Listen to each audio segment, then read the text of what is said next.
हम बेहतर तरीके से समझे तो बहुत महत्वपूर्ण होगा। जो खास तरीके से मयंक चौबे साहब बता रहे थे कि जो 21 के आसपास आपने बताया कि 21 के आसपास उसके एयरबेस है, 13 के आसपास वर्किंग में है, 8 अभी वर्किंग में नहीं है। लेकिन भारत ने अगर वहां पर स्ट्राइक की, भारत ने अपनी मिसाइल से उनको बर्बाद किया, तो कितना नुकसान हुआ है और उनके कौन सा एयरबेस, पाकिस्तान का कौन सा एयरबेस किस काम का था और क्या काम कर सकता था, इसे विस्तार से समझने की कोशिश करेंगे।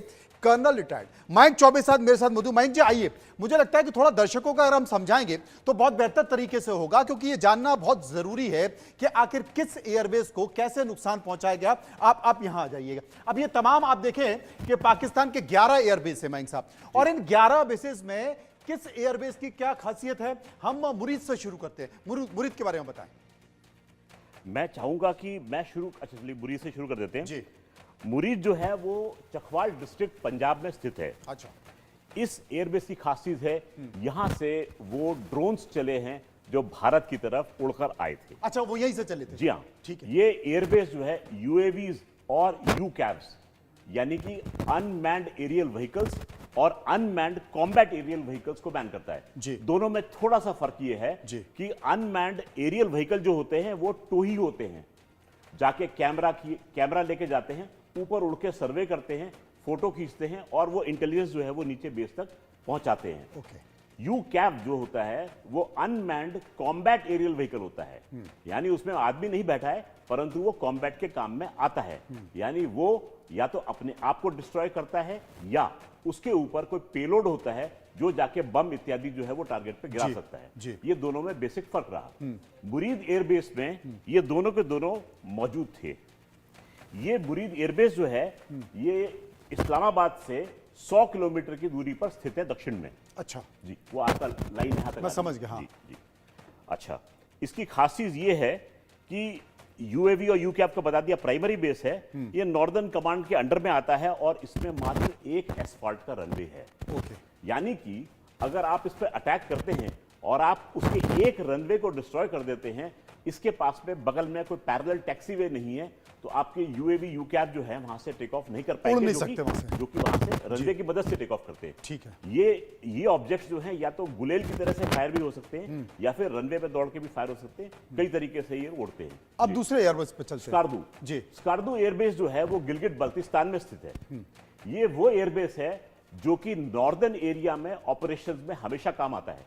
ये स्ट्रेटेजिकली इंपॉर्टेंट एयरबेस है और यहां से 1999 में जो हमने कारगिल ऑपरेशंस अंडरटेक किए थे, पाकिस्तान ने उसका जवाब दिया था, वो इस एयरबेस के थ्रू दिया था।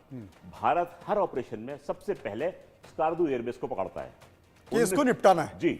सन 71 में भी हमने सबसे पहले इस एयरबेस को नेस्तनाबूद किया था। तो इससे पाकिस्तान किस तरीके से पंगु हो जाएगा? देखिए, स्कार्दू एयरबेस है वो हमारे जम्मू कश्मीर एरिया के बिल्कुल ठीक ऑपोजिट लगा हुआ है, नॉर्दर्न एरिया में। यानी कि कारगिल लेह वाला एरिया देख रहा है। इसके पंगु होते ही हमारा नॉर्दर्न कमांड का जो ऊपर का इलाका है वो एक तरीके से सेफ हो जाता है। इसके बाद नूर खान एयरबेस। नूर खान एयरबेस। नूर खान एयरबेस जो है इसका पुराना नाम है चकलाला एयरबेस। जी। तो कई दर्शक ऐसे बोलते हैं कि चकलाला एयरबेस तो डिस्ट्रॉय कर दिया, नूर खान को डिस्ट्रॉय नहीं किया। तो चकलाला एयरबेस और नूर खान एयरबेस जो है वो एक ही एयरबेस के दो नाम है। जी जी। सियालकोट एयरबेस। चकलाला से आगे बढ़ जाऊं? हाँ, नहीं बढ़ सकते। चकलाला जो है रावलपिंडी के पास में है। इसकी इंपॉर्टेंस बहुत है। अच्छा। देखिए, जितने भी पाकिस्तान के न्यूक्लियर जो एसेट्स हैं वॉरहेड को छोड़ के उसके आसपास, जैसे पाकिस्तान ऑर्डिनेंस फैक्ट्री है, वहां में इनके न्यूक्लियर वॉरहेड्स को असेंबल किया जाता है। ओके। इनका काहुता प्लांट है, काहुता में इनका यूरेनियम प्रोसेस होता है, ट्रेनिंग होता है। इस प्रकार से इसकी इर्द गिर्द 5 ऐसी फैसिलिटीज मौजूद हैं जो कि आपके न्यूक्लियर वेपन सिस्टम में काम आती हैं। That is the importance of Noor Khan airbase. Okay. इसके बाद आगे जी, Sialkot airbase. Sialkot airbase again Punjab में है। ये बेसिकली एक आर्मी एविएशन बेस है। ओके। यानी आर्मी जो होती है उसके पास में अपने हेलीकॉप्टर्स होते हैं। ये एयरबेस आर्मी को केटर करता है बेसिकली। ये इसकी अहमियत है। यानी आर्मी को जो डायरेक्ट सपोर्ट एयर देती है वो यहां से उड़ते हैं। नेक्स्ट आया आपका, इसके बाद रफीकी एयरबेस है, चुनियान एयरबेस है, पसरूर एयरबेस है। जी। किसके बारे में बताएंगे? रफीकी एयरबेस जो है ये शोरकोट एरिया में स्थित है और झंग डिस्ट्रिक्ट आता है पंजाब का, वहां पर स्थित है ये। ये करीब इस्लामाबाद से 337 किलोमीटर की दूरी पर मौजूद है। इसकी खासियत ये है कि इसके पास में एक एसफाल्ट रनवे है, साथ में पैरेलल टैक्सी वे भी है। अच्छा जी, तो अगर आप रनवे को डिस्ट्रॉय करते हैं तो इमरजेंसी पड़ने पर टैक्सी वे को भी इस्तेमाल किया जा सकता है इमरजेंसी लैंडिंग के लिए, टेक ऑफ के लिए। तो कुल मिलाकर ये इनमें से अब बाकी में से सबसे इंपॉर्टेंट कौन सा है? अभी सब इंपॉर्टेंट है। देखिए इस समय रफीकी हाँ, एयरबेस जल्दी जल्दी बताएं। अच्छा, JF-17 जो है ब्लंडर जी, वो यहां पर रखा जाता है रफीकी में। रफीकी में। ओके। मिराज भी रखे जाते हैं यहां पर। जी जी।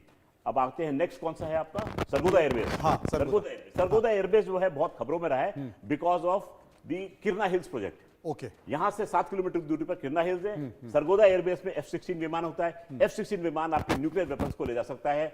यहां पर आपने किरना एयर हिल्स में अपने न्यूक्लियर वॉरहेड्स रखे हुए थे। Okay sir, सकरू।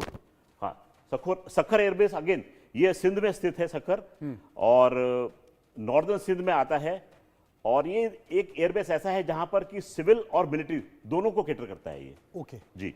जकोबाबाद एयरबेस और बोलारी। जकोबाबाद एयरबेस और बोलारी। जकोबाबाद एयरबेस जो है वो आपका सिंध प्रांत में है और बलूचिस्तान की सीमा से बिल्कुल लगा हुआ है। ठीक है। जकोबाबाद एयरबेस जो है वो कैटर करता है किस लिए? चंगी हिल्स के लिए। चंगी हिल्स में इनके वॉरहेड का जखीरा रखा जाता है। और जकोबाबाद एयरबेस को भी हमने नेस्त नाबूद कर दिया। बोलारी। बुलारी एयरबेस जो आता है हमारे जस्ट ऑपोजिट बीकानेर की लाइन में, राजस्थान की साइड में आता है। बुलारी एयरबेस पर हमने स्ट्राइक किया था क्योंकि यहां पर इनका एवैक्स वेपन सिस्टम स्टोर था।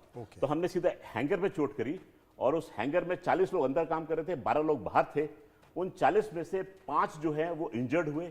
इंजर्ड में एक ऑफिसर था, फ्लाइंग ऑफिसर शरूश या कुछ ऐसी नाम था, उसके बेचारे के बाएं पैर में चोट लगी, वो हॉस्पिटल में। 3 टेक्नीशियन से 4 टेक्नीशियन से वो भी हॉस्पिटल में। एक उनका स्क्वाड लीडर था यूसुफ, वो मारा गया इसमें, और अभी भी बॉडीज उनकी मलबे में से निकल रही है। बहुत बेहतर तरीके से मयंक चौबे साहब ने बताया। इस बीच एक और बड़ी खबर आ रही है। उपराष्ट्रपति से मुलाकात की है CDS अनिल चौहान ने। अनिल चौहान